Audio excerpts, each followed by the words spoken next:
तो रुपौली में चुनाव हुआ तो हम रोज कहते हैं कि जाति धर्म पर अकेले वोट नहीं पड़ता है, लेकिन आपके समझ के लिए बता रहे, रुपौली में करीब 14-15 हजार यादव समाज के लोग रहते हैं और 45,000 मुसलमान हैं।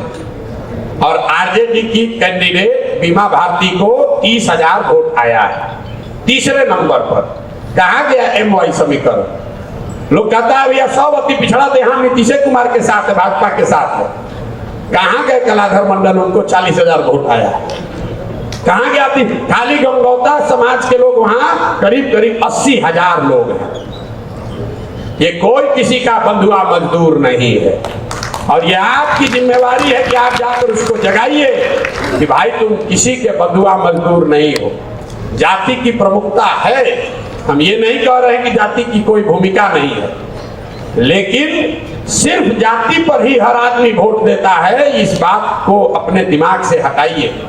ये बात आपके हमारे मन में बैठा दी गई है उन लोगों के द्वारा जो चाहता है कि कोई नया आदमी आकर प्रयास ही न करे।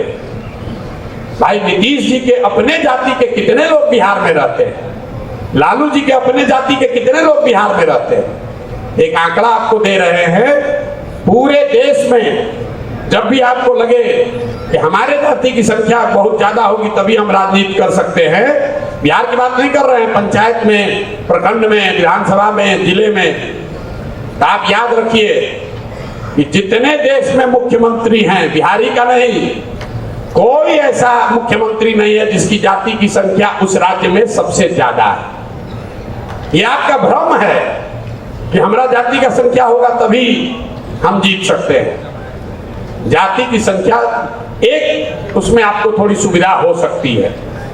अगर यहाँ पर पीतल और सोना दोनों रख दिया जाए तो किसी जाति का कोई आदमी होगा वो हर हालत में सोना ही उठाएगा। तो जब स्वराज की ये जिम्मेवारी है कि हम अपने आचार से, विचार से, व्यवहार से, कर्म से, प्रोग्राम से हम तपे तपाए सोना की तरह बनकर दिखें ताकि समाज का हर वर्ग हमको उठाए। और अगर समाज हमको नहीं चुन रहा है, इसका मतलब है कि कहीं ना कहीं हमारे प्रयास में, हमारे विचार में, हमारे प्रयास में कमी रह गई। इसलिए हमको आपको और बेहतर करने की जरूरत है। अगर हम सोना बनकर दिखेंगे तो कोई समाज का आदमी हमें तिरस्कार नहीं करेगा।